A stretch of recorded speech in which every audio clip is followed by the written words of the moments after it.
Baik, pada slide ini kami akan menjelaskan pengertian dari fraud. Nah, fraud adalah tindakan kecurangan yang dilakukan secara sengaja untuk memperoleh keuntungan dengan cara yang tidak benar.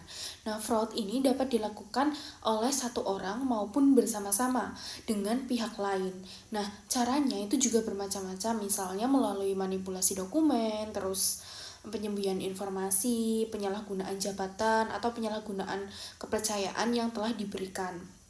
Nah, pembahasan mengenai fraud itu awalnya berkembang dari konsep white collar fraud atau kejahatan kerah putih. Nah, kejahatan kerah putih itu biasanya dilakukan oleh seseorang yang memiliki jabatan, kemudian kewenangan, dan akses tertentu terhadap atau dalam suatu organisasi. Nah, karena di sini kan pelakunya itu dia mempunyai akses yang mudah juga terhadap dokumen. Jadi di sini berarti pelakunya itu juga memahami sistem yang berjalan. Nah, tindakan fraud itu seringkali tidak mudah untuk diketahui. Nah, secara administratif prosesnya mungkin terlihat normal, namun di balik proses tersebut terdapat penyalahgunaan kewenangan untuk memperoleh keuntungan tertentu. Nah, dalam sektor publik sendiri, hal ini tuh penting untuk diperhatikan karena anggaran pemerintah itu kan seharusnya digunakan untuk melakukan pelayanan publik atau digunakan untuk kepentingan masyarakat gitu kan. Nah, misalnya kayak pembangunan jalan, kemudian pelayanan kesehatan, pendidikan, dan juga fasilitas umum lainnya. Nah, kemudian di sini itu ada contoh yang disampaikan oleh KPK. Nah, ini tuh sebuah kasus. Nah, pada 11 Maret 2026, KPK itu mengumumkan perkara dugaan suap ijon proyek di lingkungan pemerintah Kabupaten Rejang Lebong, Provinsi Bengkulu.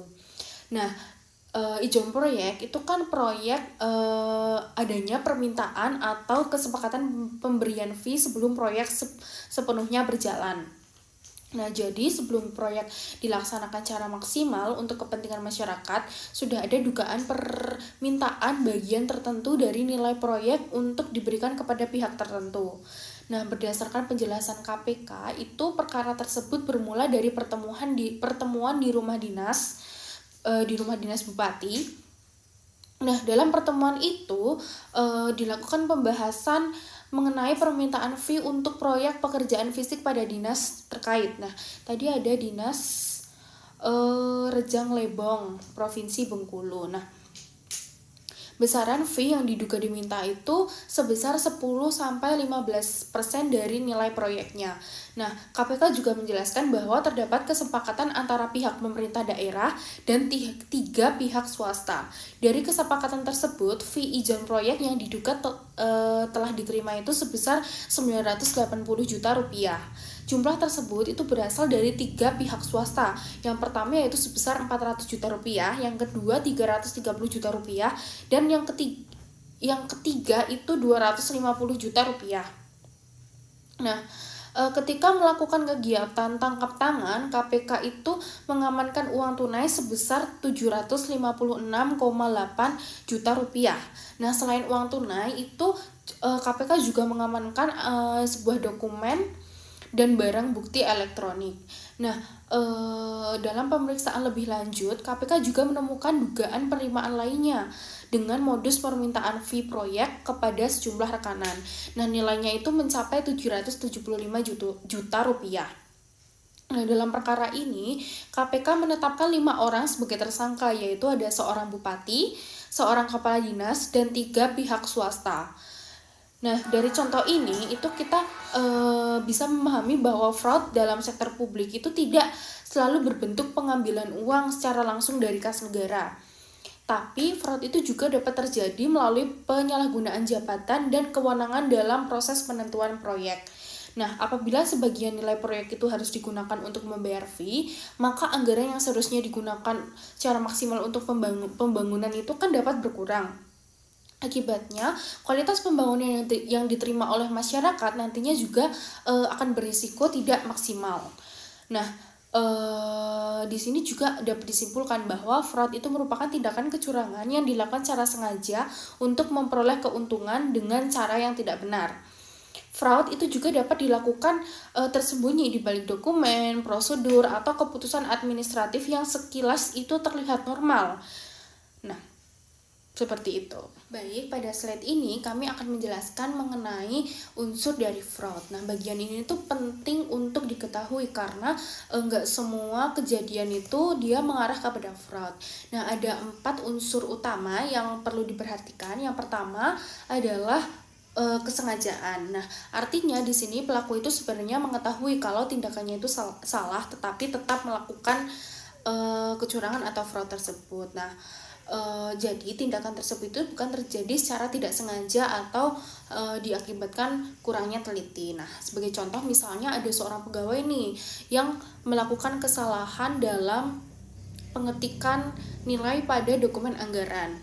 Nah, kalau misalkan kesalahan tersebut itu saat udah diketahui nih letak salahnya di mana, terus nanti langsung dilakukan perbaikan, maka kejadian tersebut itu tidak bisa dianggap sebagai fraud begitu aja. Tetapi kalau sebaliknya, misalnya dari awal itu memang udah ada niat dan sengaja untuk merubah nilai pada dokumen anggaran tersebut, maka kejadian tersebut itu bisa dikategorikan sebagai fraud. Nah, kemudian unsur yang kedua itu adalah tujuan memperoleh keuntungan. Nah, keuntungan di sini itu bukan cuma berasal dari uang aja, tetapi juga bisa berupa barang, kemudian jasa, terus fasilitas, terus proyek kayak yang contoh tadi, kemudian manfaat tertentu. Nah, keuntungan tersebut itu bisa dinikmati oleh pelaku secara langsung, tetapi juga bisa diberikan kepada pihak lain yang bekerja sama untuk melakukan kecurangan tersebut. Nah, kemudian unsur yang ketiga itu adalah penggunaan cara yang tidak sah. Fraud itu dilakukan melalui cara-cara yang tidak dibenarkan, misalnya seperti manipulasi dokumen, kemudian penipuan, penyembunyian informasi, ataupun penyalahgunaan kepercayaan atau kewenangan. Nah, unsur yang keempat itu adalah timbulnya kerugian bagi pihak lain. Nah, dalam sektor publik itu kalau misalkan terjadi fraud, yang dirugikan itu bukan hanya instansi pemerintahnya aja, tetapi juga bisa merugikan masyarakat juga. Misalnya anggaran itu seharusnya bisa digunakan untuk pelayanan publik, tapi kalau misalkan terjadi fraud, maka anggaran tersebut itu jadi tidak bisa dimanfaatkan secara maksimal. Nah, keempat unsur tadi itu bisa dihubungkan dengan kasus dugaan suap ijon proyek di pemerintah Kabupaten Rejang Lebong yang diumumkan oleh KPK pada 11 Maret 2026 itu. Kan tadi disampaikan bahwa terjadi dugaan permintaan fee sekitar 10-15% dari nilai proyek pekerjaan fisiknya. Nah, jadi kalau kita hubungkan dengan unsur-unsur fraud, itu dugaan adanya pembahasan fee itu menunjukkan bahwa tindakan tersebut itu bukan sekedar kesalahan administratif biasa. Kemudian juga terdapat tujuan untuk memperoleh keuntungan berupa fee proyek. Nah, KPK tadi menyebut bahwa fee ijon proyek yang diduga telah diterima itu mencapai 980 juta. Nah, cara yang digunakan juga diduga tidak sesuai dengan ketentuan karena fee tersebut berkaitan dengan proyek pekerjaan fisik pemerintah daerah. Nah, tindakan seperti ini itu dapat merugikan masyarakat apabila sebagian nilai proyek digunakan untuk membayar fee. Anggaran yang seharusnya digunakan sepenuhnya untuk pembangunan itu jadi berkurang. Nah, jadi itu bisa berdampak pada kualitas pembangunan yang tidak maksimal. Nah, kemudian di sini itu juga teman-teman perlu ketahui bahwa fraud itu berbeda dari kesalahan biasa. Nah, kesalahan biasa itu dapat terjadi karena kurang teliti dan tidak memiliki unsur kesengajaan. Sementara itu, kalau fraud itu dilakukan dengan niat untuk memperoleh keuntungan. Nah, kemudian selain berbeda dengan kesalahan biasa, fraud itu juga berbeda dari perampokan. Nah, kalau perampokan itu kan biasanya dilakukan secara terang-terangan.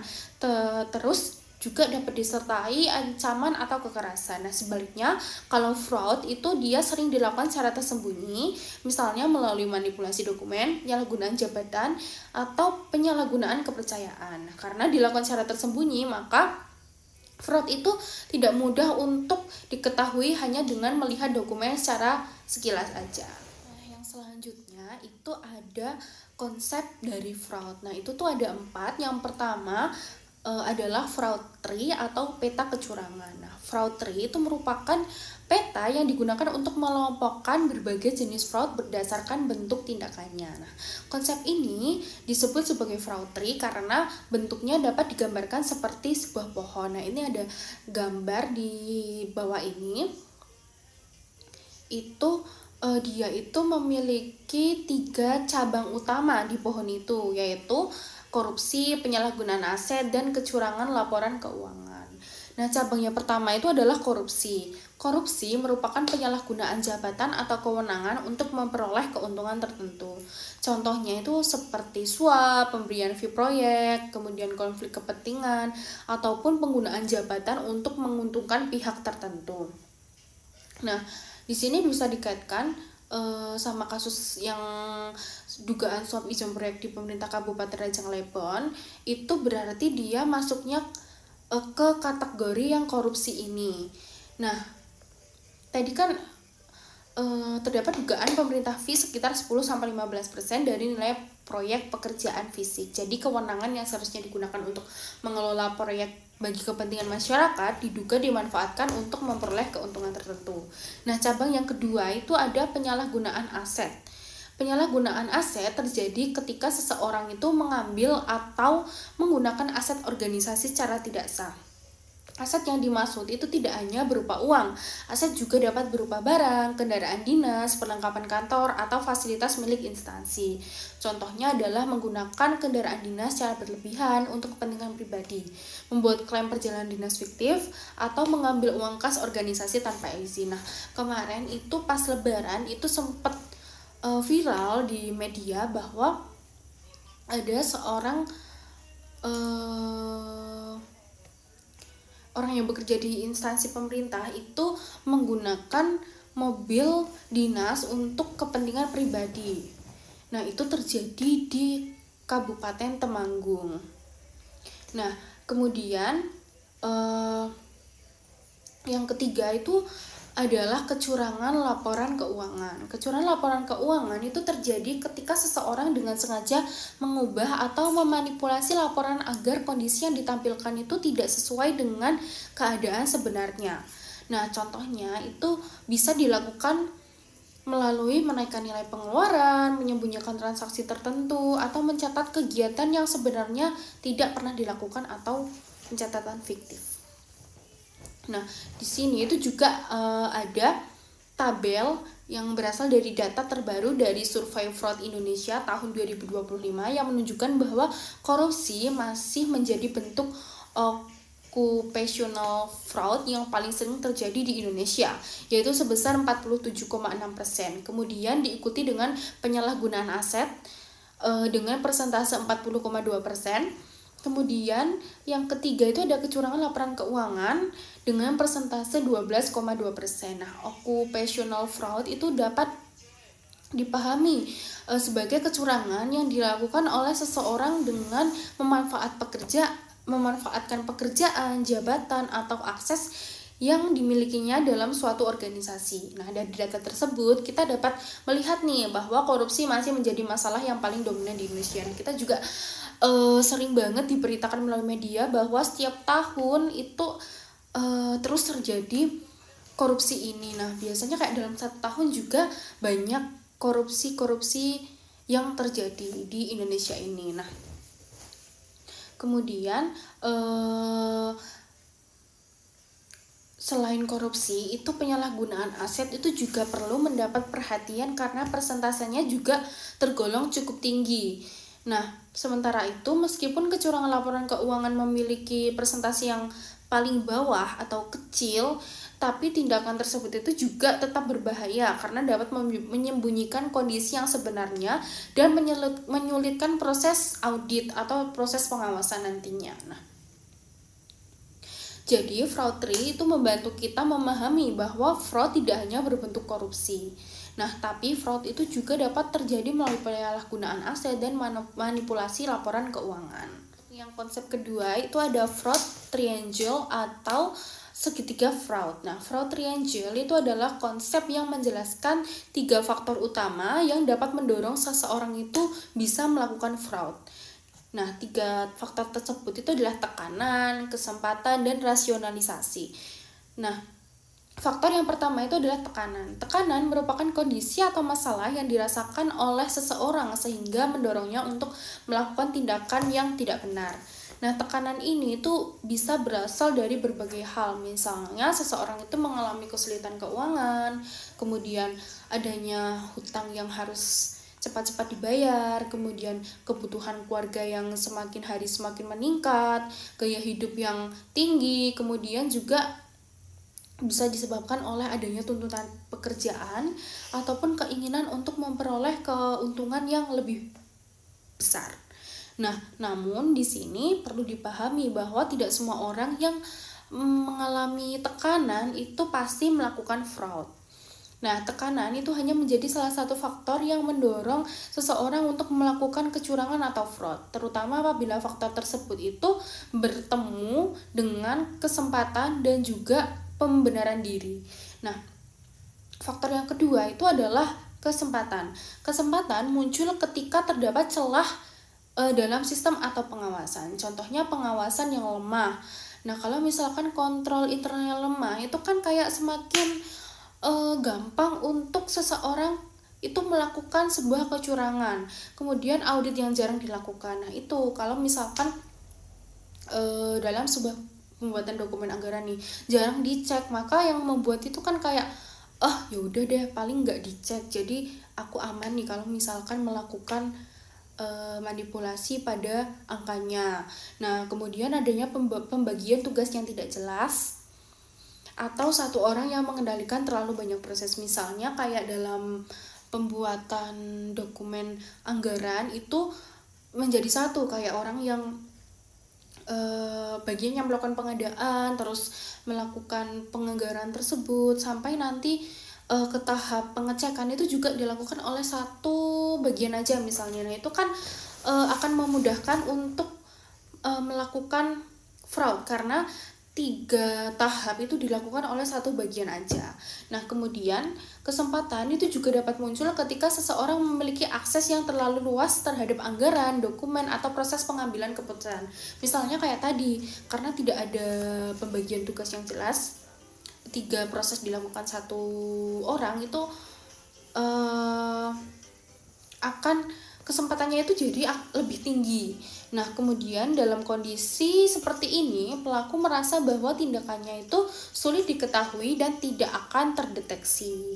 Nah, faktor yang ketiga adalah rasionalisasi. Rasionalisasi adalah alasan atau pembenaran yang dibuat oleh pelaku untuk meyakinkan dirinya bahwa tindakan tersebut itu seolah-olah masih dapat diterima. Misalnya pelaku berpikir kayak, saya hanya meminjam sementara kok, nanti satu bulan atau 3 bulan lagi saya pasti kembalikan kalau misalkan gajinya udah turun. Nah, atau bonusnya udah turun. Nah, kemudian ada juga yang berpikir jumlahnya kecil jadi nggak masalah. Misalnya kan kalau di anggaran itu kan jumlahnya bermiliar-miliar, bahkan mungkin bisa triliun. Nah, kalau misalkan melakukan korupsi itu kan misal kayak cuma ratusan juta aja, itu kan gak akan terlalu terlihat dari jumlah yang bermiliaran. Cuma dilakukan korupsi cuma 100 juta aja misalnya, kan gak terlalu kelihatan nilainya gitu. Nah, kemudian juga ada orang yang berpikir orang lain itu juga melakukan hal yang sama kok, jadi kayak dirinya dia itu menormalisasi kecurangan atau fraud tersebut. Misalnya kayak dalam satu lingkungan itu atau satu bagian itu memang sering atau bahkan semua orang yang ada dalam bagian tersebut itu sudah biasa melakukan kecurangan, misal kayak markup kecil-kecilan. Nah, itu. Nah, kemudian ada juga orang yang merasa bahwa dirinya itu sudah bekerja keras sehingga pantas mendapatkan keuntungan tersebut. Misalnya kayak oh aku udah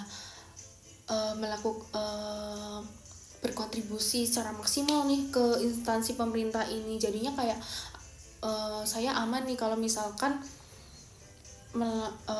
melakukan korupsi ini, karena kayak sebanding sama apa yang saya berikan ke instansi pemerintah tersebut. Nah, padahal apapun alasannya, tindakan tersebut itu tetap tidak dapat dibenarkan apabila dilakukan dengan cara yang melanggar aturan. Nah, di sini misalnya itu terdapat seorang pegawai yang sedang mengalami kesulitan keuangan. Nah, kondisi tersebut itu menjadi faktor tekanan. Kemudian pegawai tersebut mengetahui bahwa dokumen pengeluaran itu jarang diperiksa dan ia memiliki akses yang cukup luas terhadap proses pencatatan. Nah, kondisi ini menjadi faktor kesempatan. Setelah itu, ia mulai membenarkan tindakannya dengan berpikir bahwa uang tersebut hanya akan dipinjam untuk sementara waktu. Nah, hal ini itu disebut sebagai rasionalisasi. Nah, ketika ketiga faktor tersebut bertemu, risiko terjadinya fraud menjadi lebih besar. Nah, konsep ini juga dapat membantu kita dalam memahami kasus dugaan suap ijon proyek yang sebelumnya telah dibahas. Nah, dalam kasus ini kita itu dapat melihat bahwa adanya jabatan dan kewenangan itu dapat membuat kesempatan untuk mempengaruhi proses proyek. Namun, perlu ditekankan bahwa untuk mengetahui tekanan atau alasan pribadi dari pihak yang terlibat, tetap diperlukan proses pemeriksaan lebih lanjut. Jadi, kita itu tidak dapat langsung menyimpulkan motif seorang hanya berdasarkan dugaan kasusnya. Nah, fraud triangle digunakan sebagai alat untuk memahami faktor risiko, bukan untuk langsung menyatakan bahwa seseorang pasti melakukan fraud. Nah, fraud itu lebih mudah terjadi ketika terdapat tekanan kesempatan dan rasionalisasi secara bersamaan. Nah, karena itu pencegahan fraud tidak cukup hanya dengan mengandalkan kejujuran individu aja. Organisasi itu juga perlu memperkuat pengawasan, membatasi akses sesuai kebutuhan, membagi tugas secara jelas, dan melakukan pemeriksaan secara berkala.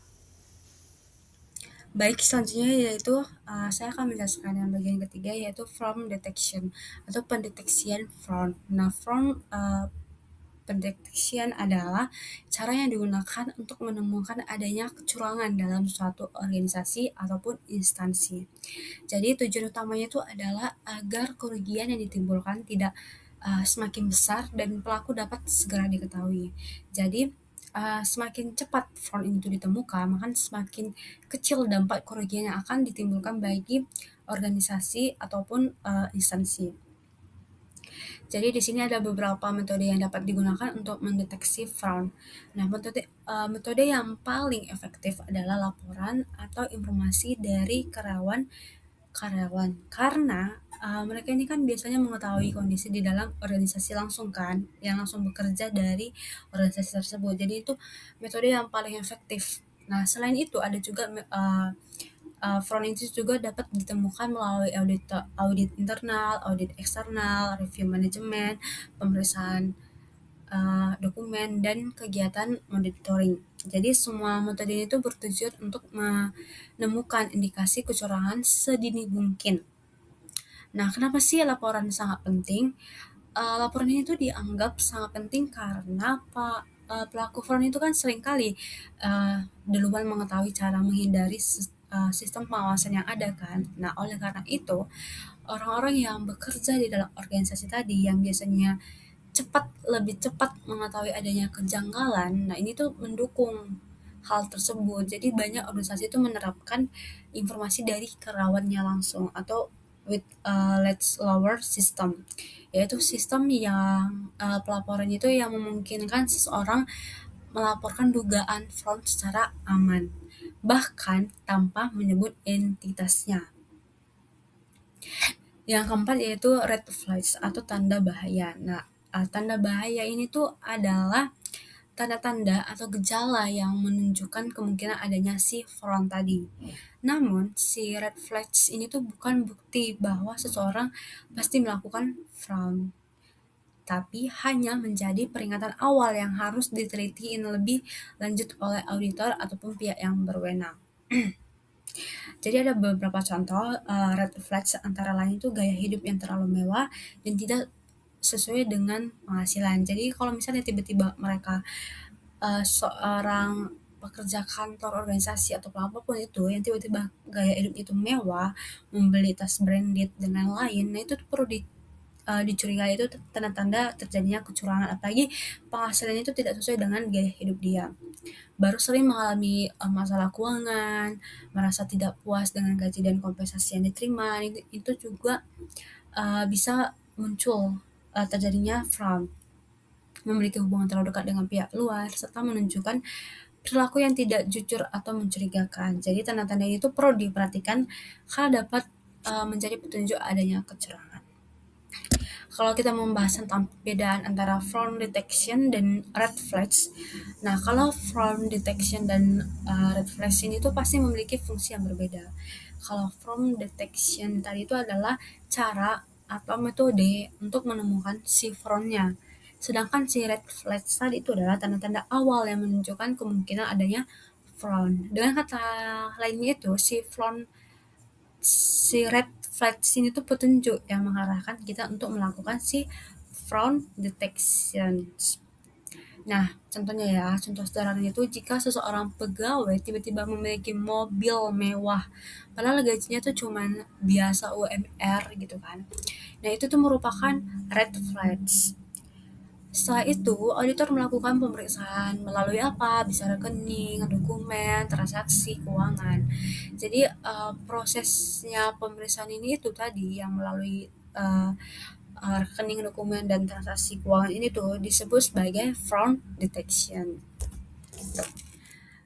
Lanjut kita masuk ke sejarah fraud di Indonesia. Jadi menurut survei ACFE, praktek fraud dan korupsi masih sering terjadi di Indonesia, termasuk di sektor pemerintahan ataupun sektor lainnya. Meskipun Indonesia telah memasuki era reformasi, korupsi ini tuh masih menjadi masalah yang sulit dihilangkan. Beberapa ahli menjelaskan bahwa kondisi ini tuh dipengaruhi oleh faktor sejarah dan budaya yang telah berlangsung sejak lama. Jadi di sini saya akan menjelaskan beberapa analisis mengenai sejarah fraud di Indonesia. Yang pertama itu ada analisis warisan kolonial dan Orde Baru. Nah, korupsi yang terjadi saat ini tuh bukan muncul begitu aja gitu. Menurut si Peter Carey tahun 2017, praktik korupsi itu sudah ada sejak masa kolonial dan kemungkinan semakin kuat pada masa Orde Baru. Jadi, artinya itu kayak pada masa kolonial, kekuasaan itu sering digunakan untuk kepentingan kelompok. Nah, setelah Indonesia merdeka, sebagian pola yang di masa kolonial itu tuh masih terbawa sama masa kemerdekaan Indonesia. Jadi pada masa Orde Baru, praktek korupsi itu semakin berkembang karena pengawasannya lemah dan kekuasaan itu terpusat gitu. Yang kedua itu analisis sistem patrimonialistik. Nah, patrimonialistik adalah sistem yang dimana kekuasaan lebih berdasarkan hubungan pribadi, kedekatan, atau loyalitas daripada aturan yang objektif. Jadi pemimpin ini tuh cenderung memberikan jabatan, proyek, ataupun keuntungan kepada orang dekatnya gitu. Jadi kalau aku sebagai pemimpin, aku itu memberikan jabatan kepada temanku ataupun saudaraku itu jabatan yang lebih tinggi daripada yang enggak aku kenal gitu. Terus proyek pemerintah itu diberikan juga kepada orang yang memiliki hubungan khusus. Jadi aku memberikan proyek pemerintahan kepada temanku yang menjabat di pemerintahan itu gitu. Baru ada keputusan dibuat berdasarkan kedekatan bukan kemampuan. Jadi dampaknya ini tuh pastinya muncul nepotisme, penyalahgunaan jabatan, korupsi lebih mudah terjadi. Jadi intinya yang analisis kedua ini tuh korupsi terjadi karena kekuasaan itu digunakan untuk kepentingan kelompok tertentu, bukan kepentingan umum. Analisis yang ketiga yaitu karakteristik kolonial masih bertahan. Jadi, walaupun Indonesia sudah merdeka dan memiliki sistem pemerintahan modern, sebagian pola lama itu masih dari kolonial itu tuh masih tetap ada. Maksudnya tuh kekuasaan itu masih sangat terpusat. Terus penjabat sering dianggap lebih tinggi daripada masyarakat biasa. Pengawasannya itu juga terhadap penjabat itu belum optimal gitu. Jadi akibatnya penyalahgunaan wewenang itu lebih mudah pastinya terjadi. Terus praktek korupsi juga lebih sulit diberantas karena kan penjabat lebih merasa lebih tinggi dirinya daripada masyarakat biasa. Kalau inti dari yang analisis yang ketiga itu, sistem modern Indonesia itu masih terbawa beberapa kebiasaan lama yang memicu korupsi. Baik, di sini saya akan menjelaskan lanjutan penjelasan dari teman saya. Di sini ada penyebab fraud masih terus terjadi di Indonesia. Yang poin keempat itu adanya masa jabatan Soeharto dengan Orde Barunya yang mengadopsi model birokrasi patrimonialistik. Jadi, perilaku tersebut telah tersistem dan berkembang hingga saat ini, meskipun pada masa Soeharto telah runtuh. Yang poin kelima itu pola tersebut terus berulang. Jadi pola birokrasi patrimonialistik itu terus-menerus terjadi di Indonesia ini.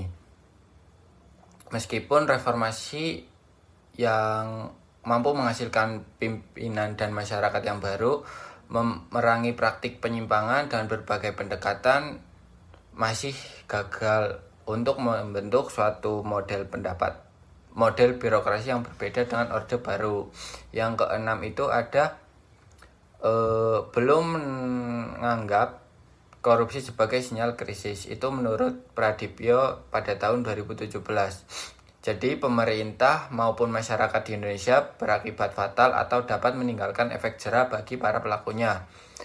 Terus menurut Peter Carey dalam buku Korupsi dalam Silang Sejarah Indonesia dari Daedalus itu pada tahun 1808 sampai 1811 sampai era reformasi 2017. Untuk dapat memberantas korupsi diperlukan pergeseran paradigma yang cukup signifikan dalam memahami bahaya korupsi.